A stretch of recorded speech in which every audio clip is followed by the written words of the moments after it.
Hallo Freunde, George hier, willkommen auf meinem Kanal. Heute möchte ich euch ein paar meiner Gedanken mitteilen zum Thema Release von Spielen in physischer Form oder als Download.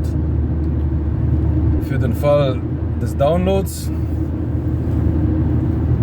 wenn man ein Spiel programmiert und möchte es halt verteilen oder verkaufen, heutzutage lädt man das dann halt auf irgendeiner Plattform hoch, sagen wir mal Steam, und bietet es als Download an. Man bezahlt dann über diese Bezahldienste, sagen wir mal PayPal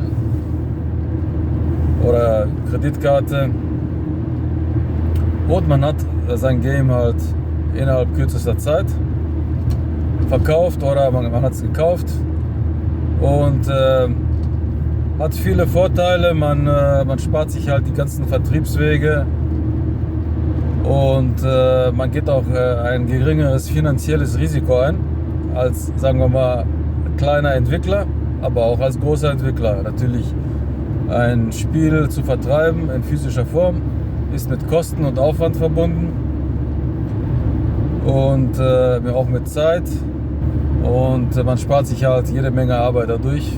Und man maximiert auch seinen Gewinn. Aber was ich sehe ist, dass diese Einfachheit heutzutage auch ein Problem darstellt.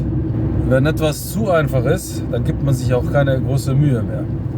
Und wenn man das in Verbindung mit Kunst bringt, denn meiner Meinung nach ein Videospiel ist auch Kunst, wie wenn man einen Film verkaufen würde oder ein Buch. Das Problem mit Games ist halt, dass im Gegensatz zu früher jedes Kind heutzutage Spiele entwickeln kann und jeder kann sie auch vertreiben. Und deswegen haben wir auch ein bisschen die Situation von 1983, dem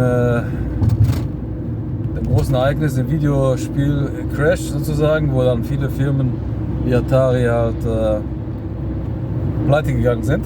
Das Problem war einfach, es gab zu viel Müll, es gab zu viel Trash auf dem Markt und die Leute waren es halt leid, halt diesen Müll halt zu kaufen. Es wurde irgendwie zu einfach anscheinend, Spiele zu programmieren und zu verkaufen, und das hat dann sozusagen den ganzen Markt zusammengebracht. Wobei ich auch glaube, es war auch die Zeit, wo die Heimcomputer, Commodore 64, VIC-20, Atari und so weiter, Atari 800 Serie, 400 Serie und so weiter, das hat natürlich auch seinen Anteil an dieser ganzen Geschichte. Und ich glaube, dass wir heutzutage in derselben Situation sind. Man gibt sich halt zu wenig Mühe, oder zu wenig Leute geben sich halt zu viel Mühe. Oder die Leute, die sich Mühe geben, ein gutes Spiel rauszubringen, die gehen halt in der ganzen Masse von Müll, gehen die halt unter. Es wird sich halt mehr auf den Gewinn konzentriert. Die Spiele sind zwar technisch alles sehr anspruchsvoll, aber haben halt keine Seele mehr. Man hat das irgendwie alles schon mal gesehen. Immer dasselbe Prinzip. Und ich bin natürlich jetzt in einem Alter, wo ich jetzt nicht mehr so viel spiele, aber wenn ich mich mal, sagen wir mal, für ein Spiel begeistere, man kauft sich die DVD oder die Blu-ray, und was macht man als Erste? Man steckt das in seine Konsole und wartet erstmal eine Stunde, bis das Spiel halt runtergeladen ist aus dem Internet. In der Zeit hast du natürlich deine ganze Freude, deine ganze Motivation, das Spiel zu spielen, verloren. Und das ist sehr, sehr, sehr schade. Früher war das so, es gab mal eine Zeit, da musstest du wirklich zum Laden hin. Da standst du halt vor dem Regal, hattest eine Auswahl und hast dir erstmal Gedanken gemacht, wo gebe ich meine 30 Euro oder so aus, ne? Oder meine 10 Euro. Wenn es wirklich ein Spiel war, was man wirklich haben wollte, weil früher wurden die Spiele ja auch angekündigt durch die Magazine auf einer DVD oder auf einer CD oder in den Artikeln. und da hast du wirklich drauf gewartet. Das war wie früher die Kinofilme, die mit Werbung angekündigt wurden, und dann hast du wirklich drauf gewartet. Natürlich dann auch von der Seite der Entwickler, von denen es nicht so viele gab damals, die haben sich natürlich auch die Mühe gegeben, ein gutes Spiel abzuliefern. Ne? Und da es damals der Vertrieb über Internet und Downloads auch nicht gab, hat man sich auch Mühe gegeben, sich von den anderen zu unterscheiden. Es gab so eine Art Wettrennen in den Verpackungen. Wer hat die coolste, wer hat die innovativste Verpackung?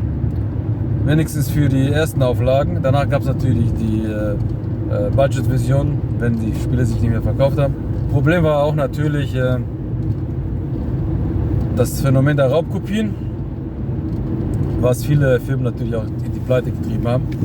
Das ist natürlich ein ganz anderes Thema. Wobei ich glaube, wenn jemand wirklich ein gutes Spiel gemacht hat, dann wollte man auch das Original haben. Oft ist es so. Zum Beispiel, wenn ich an ein Spiel wie Elite denke, mit den ganzen Feelies, die dabei waren, dann, ich weiß nicht, auf jeden Fall, das gehört einfach dazu. Die ganze Verpackung. Ja, wo sind wir jetzt? Die meisten Spiele sind downloadable und das Problem ist auch, wenn du sie runtergeladen hast, dann gehören dir die Spiele auch nicht mehr. Du musst halt unbedingt eine Internetverbindung haben, um das Spiel überhaupt spielen zu können. Und das ist natürlich ein Weg, und in Kombination mit der schlechten Qualität der Spiele heutzutage ist natürlich irgendwo eine Situation, wo dann wirklich man sich fragen muss, ob das noch so weitergehen muss oder darf oder soll halt. Ne? Aus meiner Sicht halt, die meisten Spiele kann man sich schenken, die neuesten. Meistens nur darauf ausgelegt, irgendwie Geld zu verdienen, ohne künstlerischen Anspruch. Wobei man das verstehen kann, man macht da jetzt keine Experimente, man versucht dann halt auf das Format zu gehen, was dann sich bewährt hat. Gleiche Phänomen auch bei den Kinofilmen. Es gibt nur wenige Ausnahmen, die dann wirklich versuchen halt irgendwie ein Kunstwerk oder irgendwie ein Werk abzuliefern, das die Leute wirklich unterhält. Ne? Und wo dann das Geld dann sozusagen zweitrangig ist.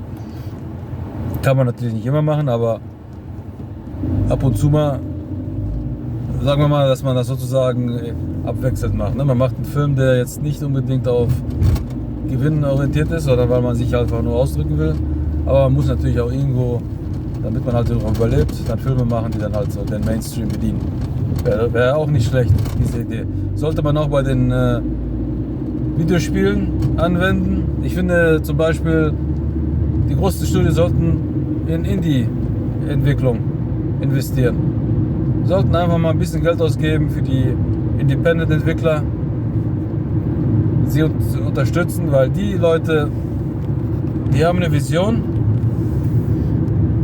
die wollen einen Traum verwirklichen und man sollte sie einfach nur machen lassen. Einfach Experimente wagen und natürlich dann auch, wenn man es denn so haben will, seine Mainstream-Projekte dann halt durchziehen. Halt, ne? Ja, ich weiß nicht, ob ich jetzt nicht den Faden verloren habe. Auf jeden Fall, das wollte ich irgendwie loswerden. So ein bisschen ein spontanes Video über das Thema, welches inspiriert wurde durch einen sehr, sehr coolen YouTuber, MVG, Modern Vintage Gamer, der übrigens auch Grieche ist wie ich. Dimitris ist sein Name. Und den ich auch hier herzlich grüße, auch wenn er mich jetzt nicht versteht. Ja, das waren jetzt so meine Gedanken zu dem Thema. Ich hoffe, dass ich euch ein bisschen angeregt habe, über das Thema nachzudenken. Ihr könnt auch gerne eure Gedanken in die Kommentare schreiben. Würde mich interessieren, was ihr so denkt. Das Video ist auf Deutsch, weil ich das auch mal ausprobieren wollte. Auch wenn natürlich die englische Sprache für mich interessanter ist, aber wieso denn auch nicht mal in Deutsch? Ich wünsche euch allen einen schönen Tag oder einen schönen Abend, abhängig davon, wo ihr gerade seid auf der Welt. Und ich hoffe, ich sehe euch in dem nächsten Video. Bye, bye.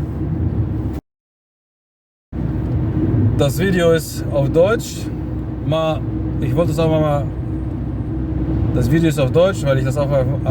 Das Video ist auf Deutsch, weil ich das auch mal ausprobieren wollte.